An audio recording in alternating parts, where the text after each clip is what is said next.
In my talk last night, I was discussing the disparity between the way in which most human beings experience their own existence and the way man's being and nature is described in the sciences.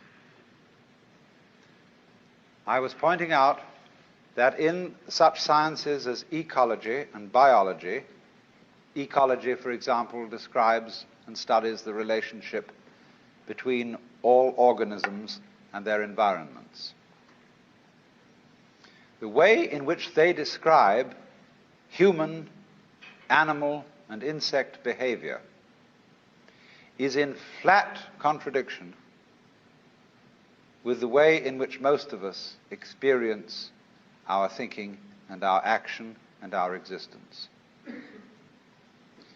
We have been brought up to experience ourselves as isolated centers of awareness and action, placed in a world that is not us, that is foreign, alien, other, which we confront. Whereas, in fact, the way an ecologist describes human behavior is as an action. What you do is what the whole universe is doing at the place you call here and now. You are something the whole universe is doing in the same way that a wave is something that the whole ocean is doing. This is not what you might call a fatalistic or deterministic idea. You see, you might be a fatalist if you think that you are a sort of puppet which life pushes around. You are separate from life, but life dominates you. That's fatalism. But in the point of view I'm expressing, the real you is not a puppet which life pushes around. The real deep down you is the whole universe. And it's doing your living organism and all its behavior. It's expressing it as a singer sings a song. We've been hoodwinked into the feeling that we exist only inside our skins. And I was showing last night that that is a hallucination. It's just as nutty as anybody could be, like a fruitcake, you know, who thinks he's Napoleon or something or other. Thinks he's a poached egg and goes around finding a piece of toast to sit on. It's just like that, a hallucination. And I was showing how we need to experience ourselves in such a way that we could say that our real body is not just what's inside the skin, but our whole total external environment. Because if we don't experience ourselves that way, we mistreat our environment. We treat it as an enemy. We try to beat it into submission. And if we do that, comes disaster. We exploit the world we live in. We don't treat it with love and gentleness and respect. We cut down millions of acres of forests to turn it into newspaper, of all things. Lovely trees turned into information about nothing. And we don't replace them properly. We kick the world around in revenge for feeling that really we are puppets which the world kicks around. So my main point last night was then that we need a new kind of consciousness in which every individual becomes aware that his real self is not just his conscious ego, you know, let's take a headlight of a car. The headlight shines on the road in front. The headlight does not shine on the wire which connects it with its own battery. So in a way, the headlight is unaware of how it shines. And in the same way, we are unaware of the sources of our consciousness. We don't know how we know. There was a young man who said, though, it seems that I know, what I would like to see is the eye that knows me when I know that I know that I know.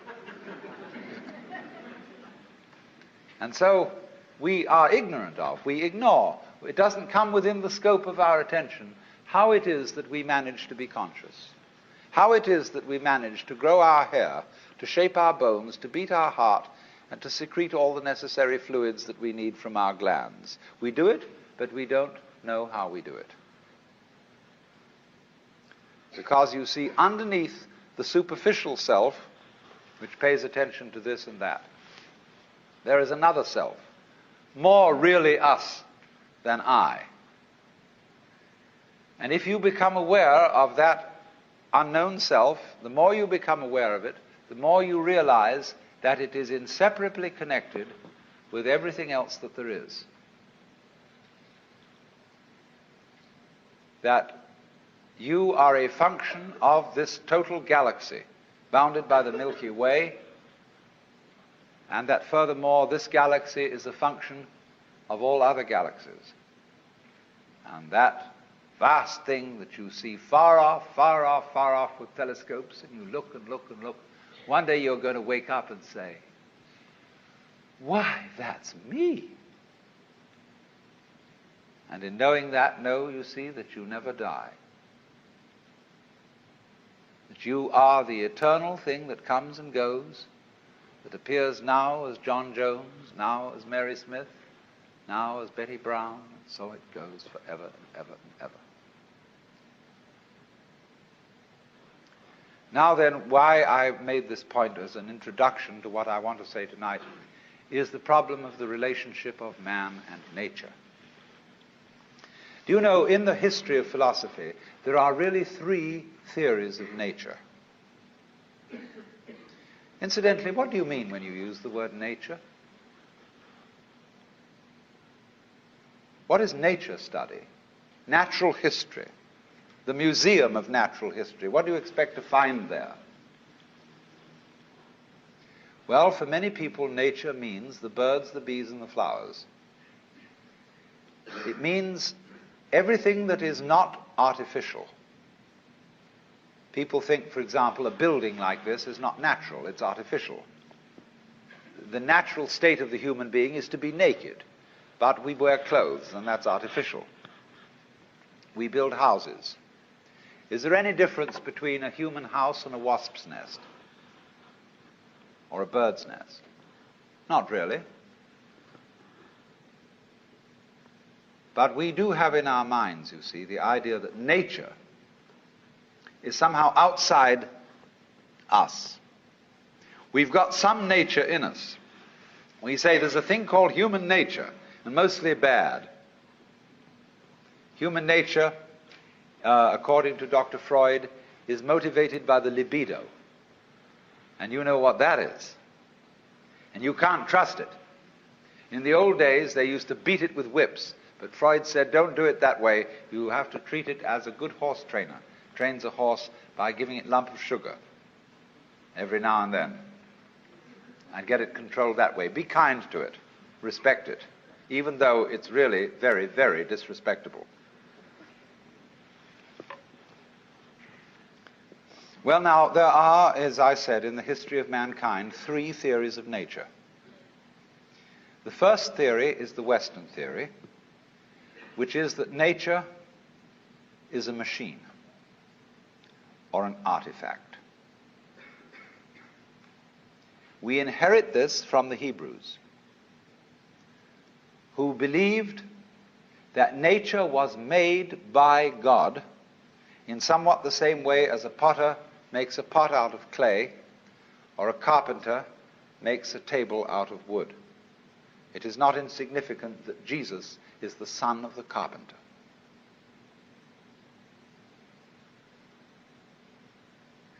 Our tradition has been to look upon the world as a construct. And somebody knows how it was put together. Somebody understands. And that is the constructor, the architect, the Lord God. But it so happened that in the 18th century, Western thought began to change. They became increasingly doubtful as to whether there was a maker, whether there was a God, but they continued to look upon the creation as an artifact, as a machine. And by the time of Newton, people were explaining the world in terms of mechanism. And we are still under the influence of that idea, because after all, in things like Life magazine and so on, when they give you an article on human physiology, they usually make drawings which show the human being as a kind of mechanism, as a sort of factory. And they show how the peristaltic action carries the food in and how it's processed by this organ and that organ, as just as if a certain product is fed into a factory, cow at one end, and it comes out canned corned beef at the other. Just in such a way, the human is illustrated, and so too in some kinds of rather degraded medicine that is now practiced. When you go to the hospital for a medical examination, you are treated as a machine. They process you. You're not a person. You're put in a wheelchair immediately. Even if you're perfectly healthy and can walk, nevertheless they have to have you in this wheelchair. And they put you through a process. And the heart specialist looks only at your heart because he can't understand anything else. The otorhinolaryngologist, which means an ear, nose, and throat man, looks at that section of you, and he doesn't know about anything else. And maybe a psychiatrist takes a look at you, and goodness knows what happens there, and so on and so on. Everybody looks at you from their specialized point of view as if they were a bunch of mechanics examining your automobile. Because, as I said last night, we just asked for this, because most of us consider ourselves as chauffeurs inside our bodies, which we own in the same way as you own a car. And when it goes wrong, you take it to the mechanic to fix it. You don't really identify with your body, just as you don't really identify with your car. So here is this whole theory of nature, which has grown up in the West as an artifact, something made. Now let me take a second theory of nature. This is an Indian theory, East Indian. Nature not as an artifact, but as drama.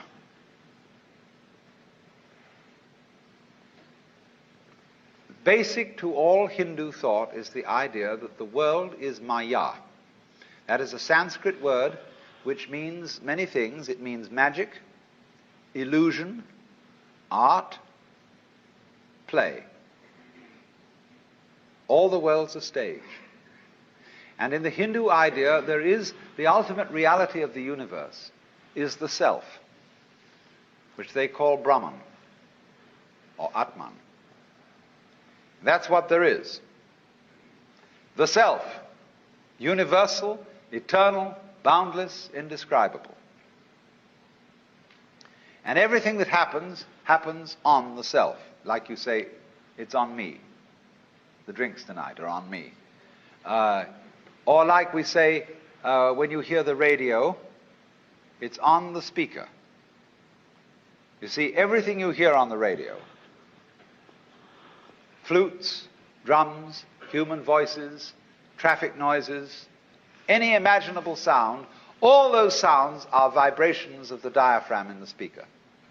But the radio doesn't tell you that. The announcer doesn't come on and say every morning, "Good morning, ladies and gentlemen. This is KQED. The following sounds that you are going to hear are vibrations of the diaphragm in your speaker." And they're not really human voices or musical instruments, but just that. They never let you in on that. And in exactly the same way, the universe doesn't let you in on the truth that all sense experiences are vibrations of the self. Not just yourself, but the self. And all of us share this self in common because it is pretending to be all of us. Brahman, the ultimate principle, plays hide and seek eternally. And he does it for unspeakably long periods of time. The Hindus measure time in what is called a kalpa, K-A-L-P-A. That's 4,320,000 years. Don't take this seriously. It's not meant to be taken literally. But just for an unspeakably long time, the Brahman, the self, pretends that it's lost and is us. And all our adventures and all our troubles and all our agonies and tragedies, it gets mixed up in them. Then after the period of 4,320,000 years has elapsed, there is a catastrophe. The universe is destroyed in fire.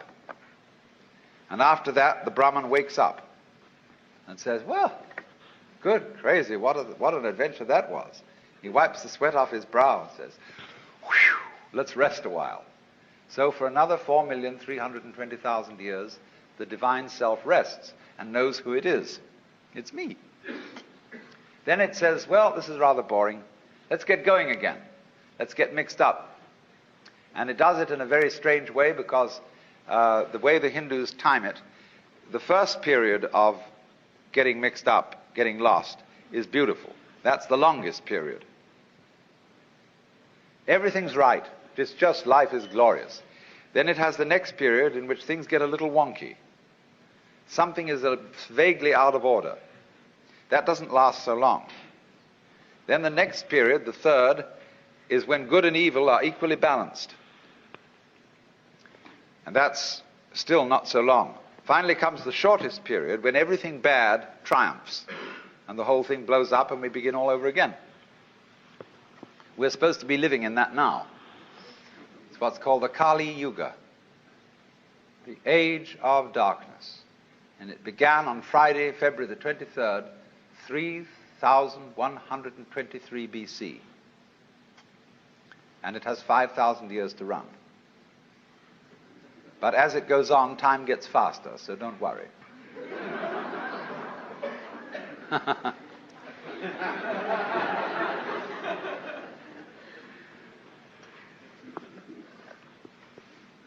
So you see, that's a theory of nature as a drama. It's a play. Now there's a third theory of nature, which is Chinese. And this is very interesting. The Chinese word for nature, they call ziran.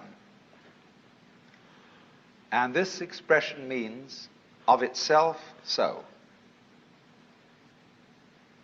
What happens of itself. Or we might say spontaneity. It almost means automatic, because automatic is what is self-moving. Only, we associate the word automatic with machinery. But ziran, what is so of itself, is associated in the Chinese mind not with machinery, but with biology. Your hair grows by itself. You don't have to think how to grow it. Your heart beats by itself. You don't have to make up your mind how to beat it. That's what they mean by nature. The poem says, sitting quietly, doing nothing, spring comes and grass grows of itself. So their principle of nature is called a Tao, T-A-O, pronounced Dao in the Mandarin dialect, Tao in the Shanghai dialect, To in the Cantonese dialect. Take your choice. Tao, means the course of nature. And Lao Tzu, who was a philosopher who lived a little later than 400 BC, wrote a book about the Tao. And he said, the Tao which can be spoken is not the eternal Tao. You can't describe it. He said the principle of the Tao is spontaneity. He said the great Tao flows everywhere, both to the left and to the right. It loves and nourishes all things, but does not lord it over them. It accomplishes merits and lays no claim to them. So there is a very great difference between the Chinese idea of Tao as the informing principle of nature and the Judeo-Christian idea of God as nature's Lord and Master. Because the Tao does not act as a boss. In the Chinese philosophy of nature, nature has no boss.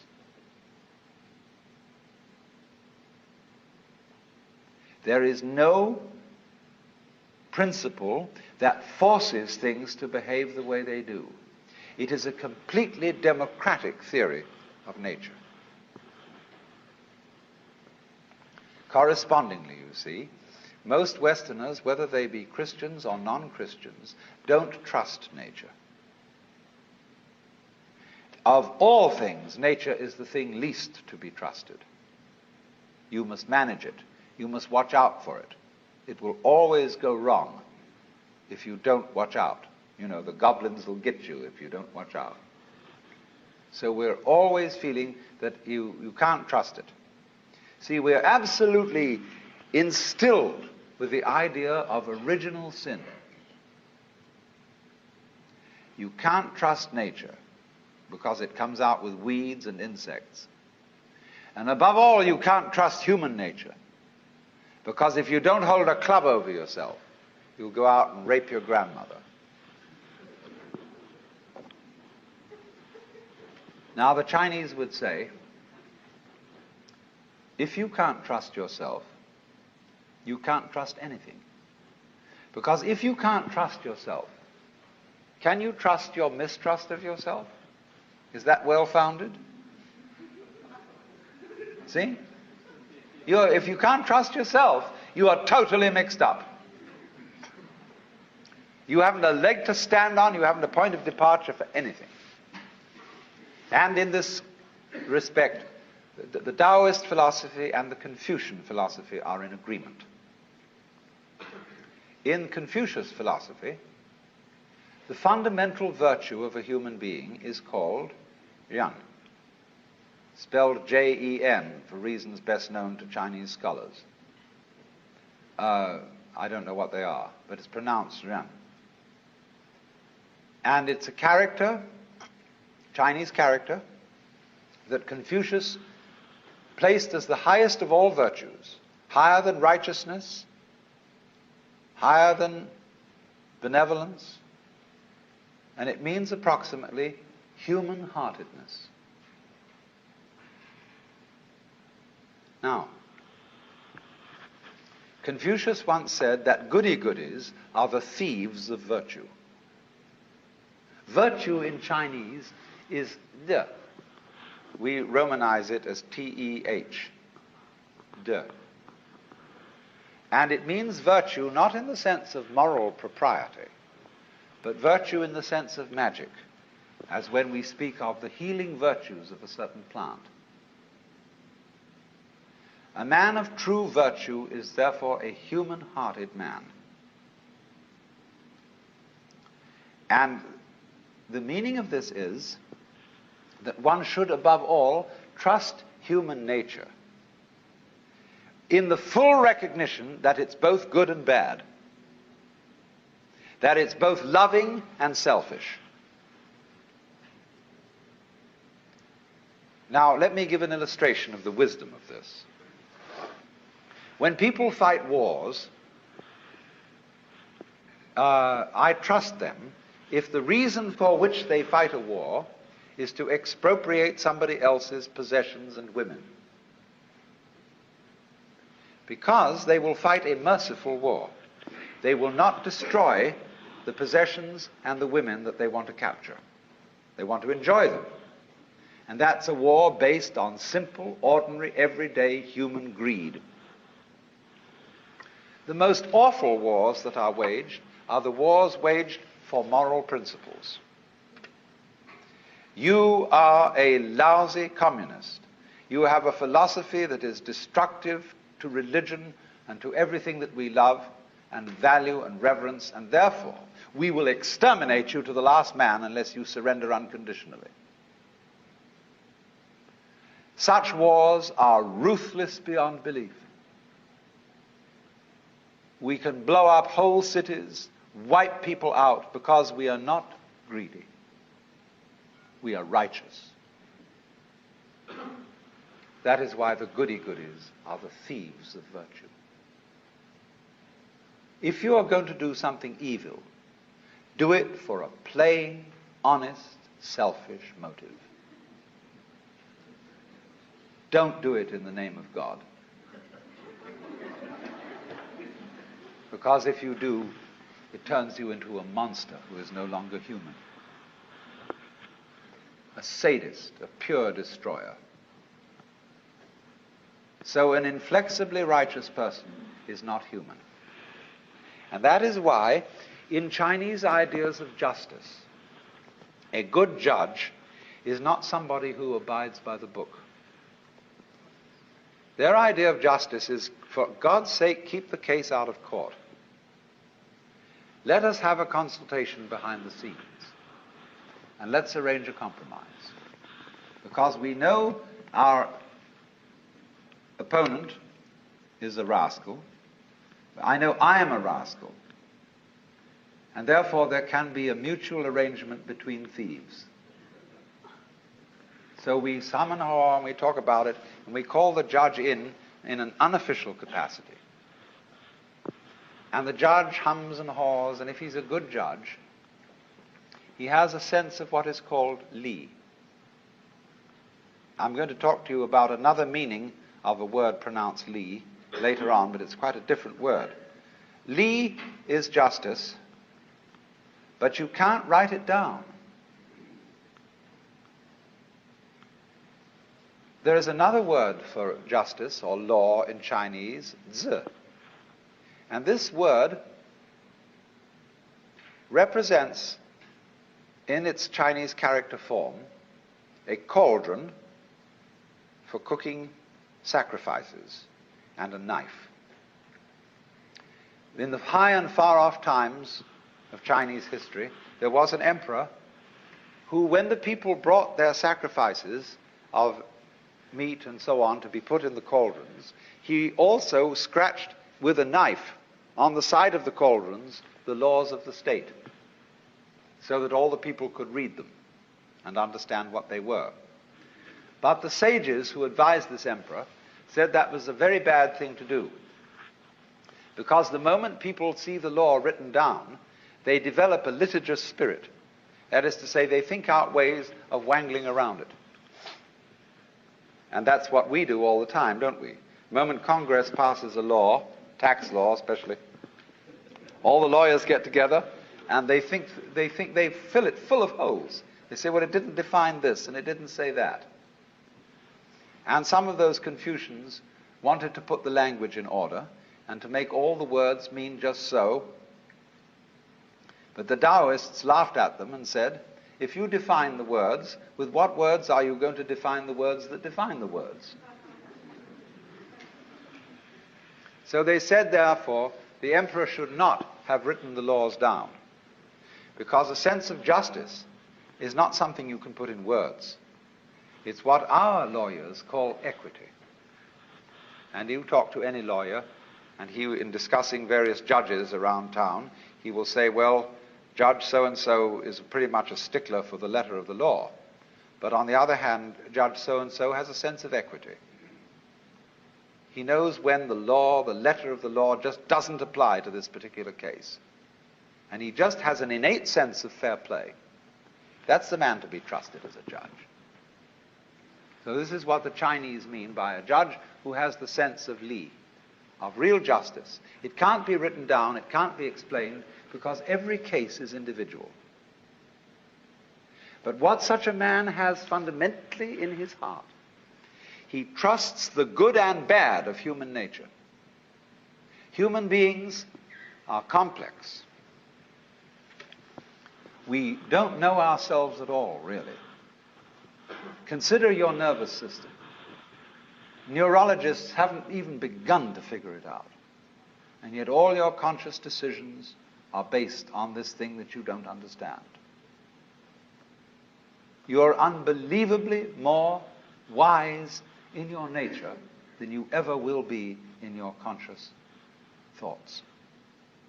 Because behind your conscious thoughts lies your nervous system. And if you say, well, my nervous system is unreliable, it is just a bunch of strange, weird biological chances that have got mixed up somehow, then this very opinion that you're expressing, you see, is a function of that nervous system. So you're saying that you are a total hoax. You can't trust yourself at all. So that is a set of game rules that don't lead anywhere. It's totally self-frustrating.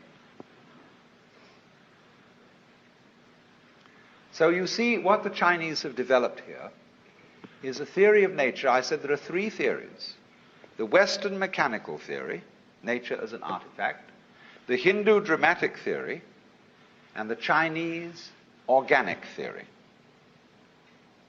Nature, human nature included, is an organism. And an organism is a system of orderly anarchy. There is no boss in it, but it gets along by being left alone and being allowed to do its stuff. That's what the Chinese Taoist philosophy calls Wu Wei, which means not doing nothing, but not interfering with the course of events, not acting against the grain. Now, this is the time to introduce the second word, li, in Chinese. The first li meant justice. The second li is a character which had the original meaning of the markings in jade, the grain in wood, and the fiber in muscle. And it's usually translated reason or the principle of things. These are not very good translations. The best translation of li is organic pattern. Now look here. When you look at the clouds, they aren't symmetrical. They don't form fours. They don't come along in cubes. But you know at once that they're not a mess. A dirty old ashtray full of junk may be a mess, but clouds don't look like that. When you look at the patterns of foam on water, they never make an artistic mistake. And they're not mess. They are wiggly, but in a way orderly, and it's difficult for us to describe that kind of order. Now take a look at yourselves. You're all wiggly. We think, we're pretty ordinary because there are a lot of us that look approximately the same. So when we see a human being, we think, well, that's pretty much in order and kind of regular and it's okay. But we don't realize how wiggly we are. We're just like clouds, rocks, and stars. Look at the way the stars are arranged. Do you criticize the way the stars are arranged? Would you like them to form fours? Would you like them to be sort of set out like needlepoint on the canvas of the skies? There was somebody in the 18th century, in the days when they built formal gardens of clipped hedges and made all the tulips stand together like soldiers, who criticized the stars for being irregularly arranged. But today, we don't feel that way. We love the way the stars are scattered. And they never make a mistake in their arrangement. What about mountain ranges? Do you criticize the valleys for being low and praise the peaks for being high? You just say it's great, it's the way it is. Now that kind of order,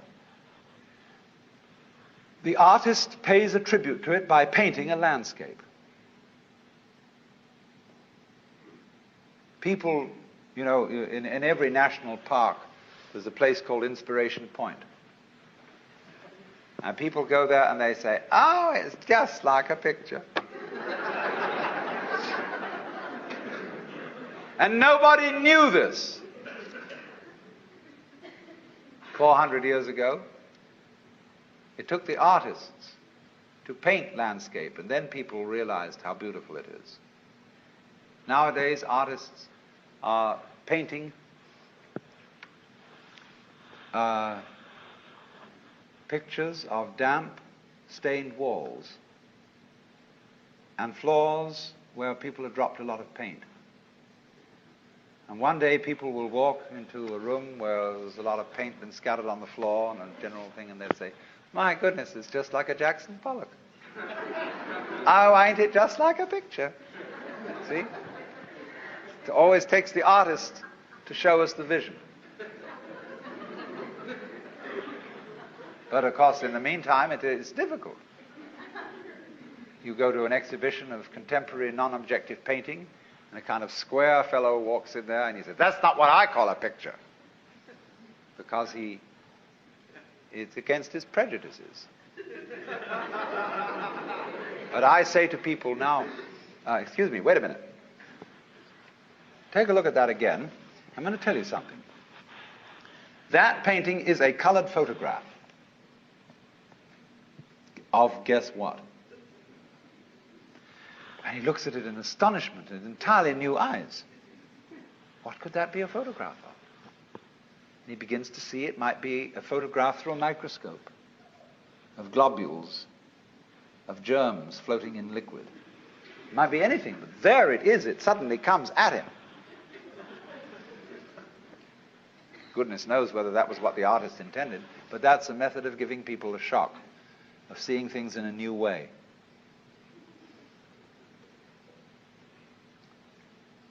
You know, a GI visited Picasso in Paris during the war and said, I can't understand your paintings. They're absurd. Life doesn't look like that. Picasso said, do you have a girlfriend? He said, yes. Have you a picture? He said, yes. Show it to me. So he drew out his billfold, and there was a little colored photograph of his girlfriend. And Picasso looked at it and said, is she so small as that?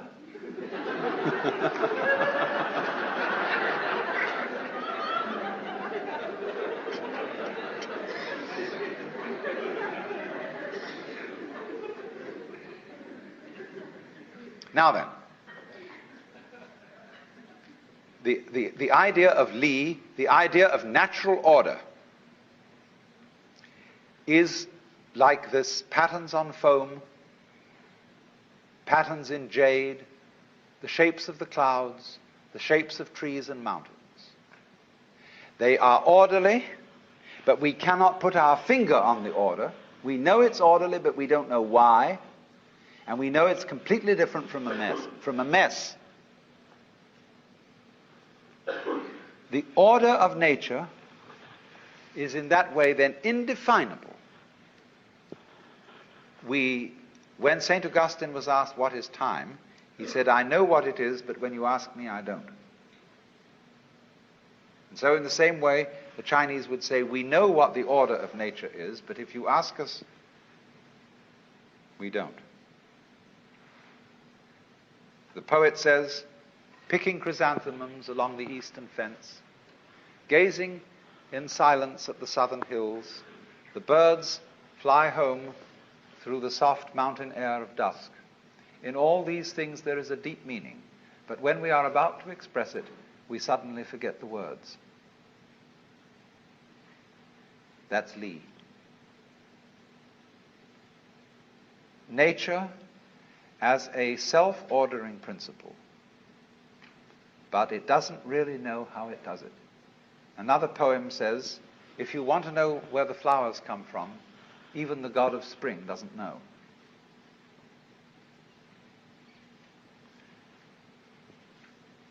This is a very remarkable attitude to nature. Politically, you see, if you translate this into politics, it is a high philosophical anarchy. And there's a lot to be said for this as a political point of view. That, in other words, government is always a mess. Because the state opposes itself to the people. We live under a constitution where we are supposed to be governed by ourselves. As somebody once said, down with democracy when we get it.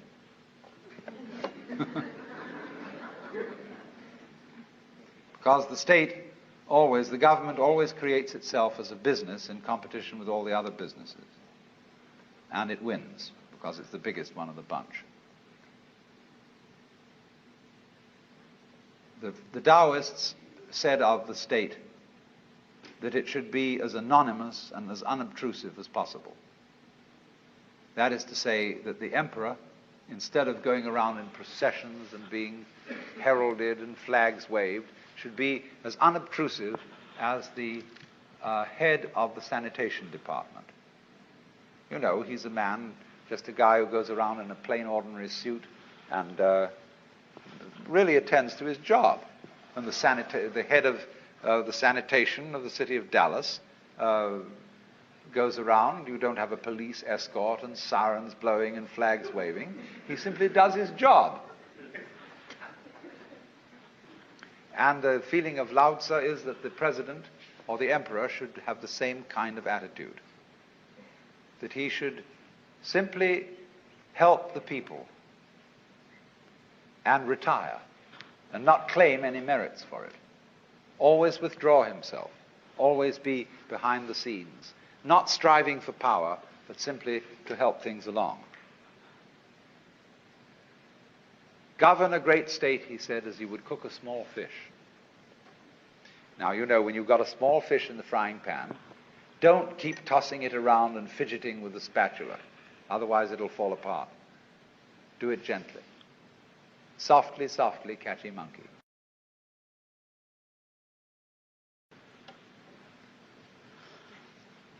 So then, here is a conception of nature as something you must trust. Outside nature, the birds, the bees, the flowers, the mountains, the clouds, and inside nature, human nature. Now, nature isn't trustworthy completely. It'll sometimes let you down with a wallop.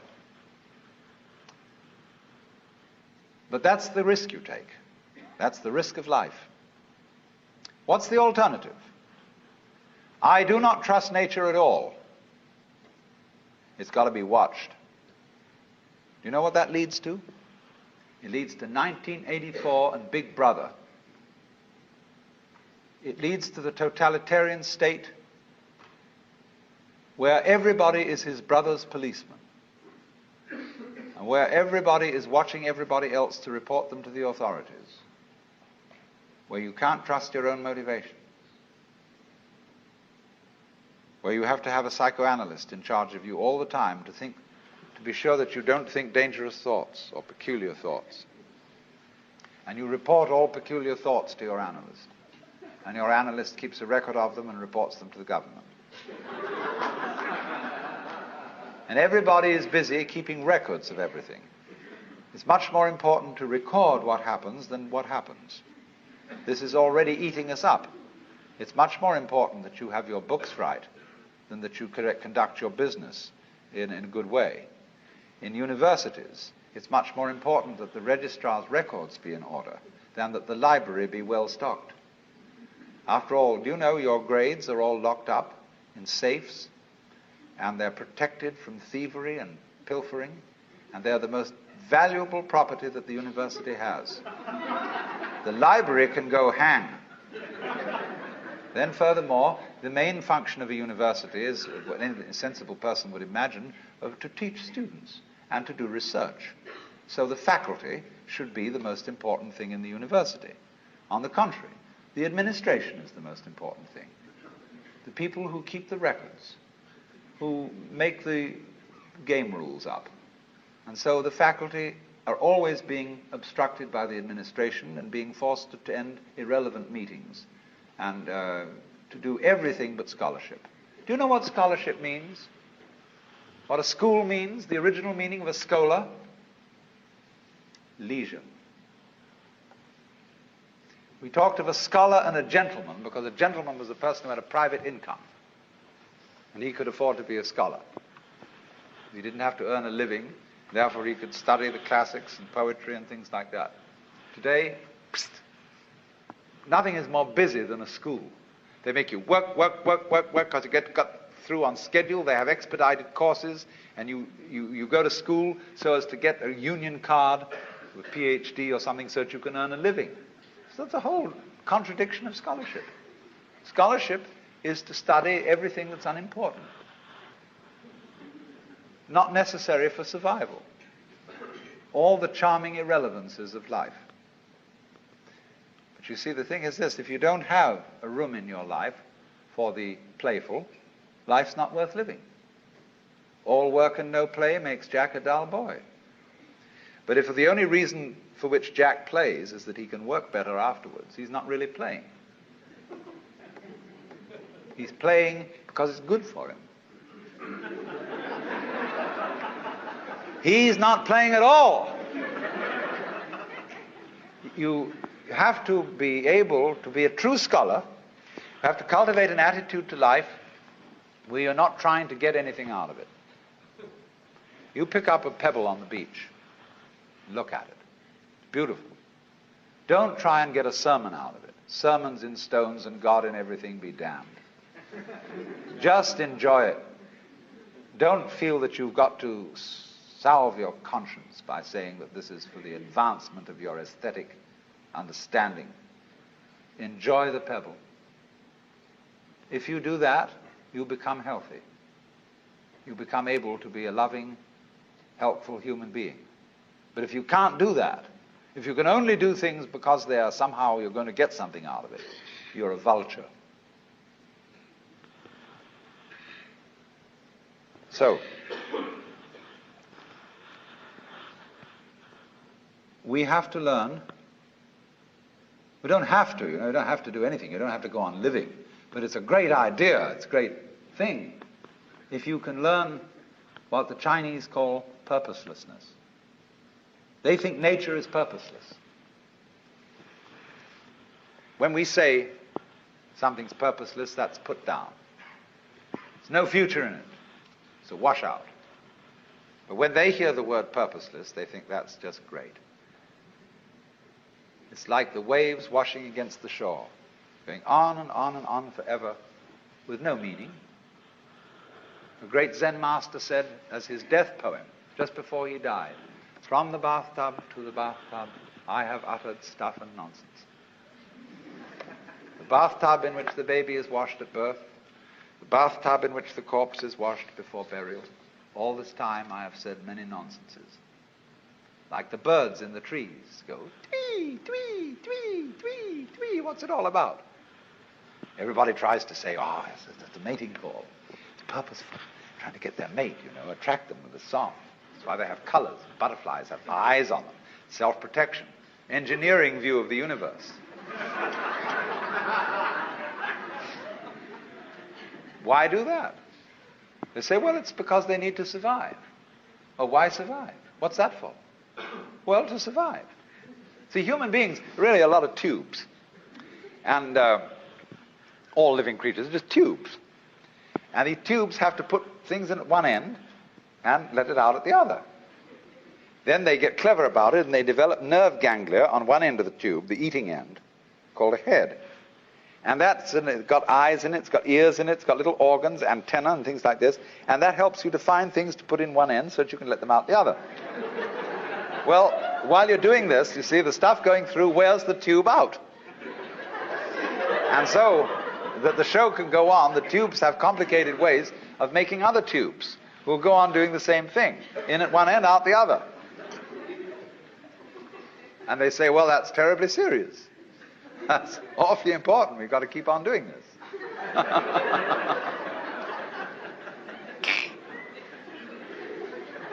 But when Chinese say nature is purposeless, this is a compliment. It's like the idea of the Japanese have a word, yugen. And they describe yugen as watching wild geese fly and be hidden in the clouds. As watching a ship vanish behind a distant island. As wandering on and on in a great forest with no thought of return. Haven't you done this? Haven't you gone on a walk with no particular purpose in mind? Carry a stick with you and you occasionally hit at old stumps and wander along and sometimes twiddle your thumbs. It's at that moment that you are a perfectly rational human being. You've learned purposelessness. All music is purposeless.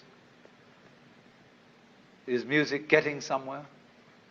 If it were, if the aim of music were, of a symphony, were to get to the final bar, the best conductor would be the one who got there fastest. See, dancing, when you dance, do you aim to arrive at a particular place on the floor? Is that the idea of dancing? No. The aim of dancing is to dance, is the present. Well, it's exactly the same with our life. We think life has a purpose. I remember the preachers used to say, when I was a small boy, I'd always hear it. We must follow God's purpose. His purpose for you and his purpose for me. When I asked these cats what the purpose was, they never knew. They didn't know what it was. They had a hymn. God is working his purpose out as year succeeds to year. God is working his purpose out and the time is drawing near.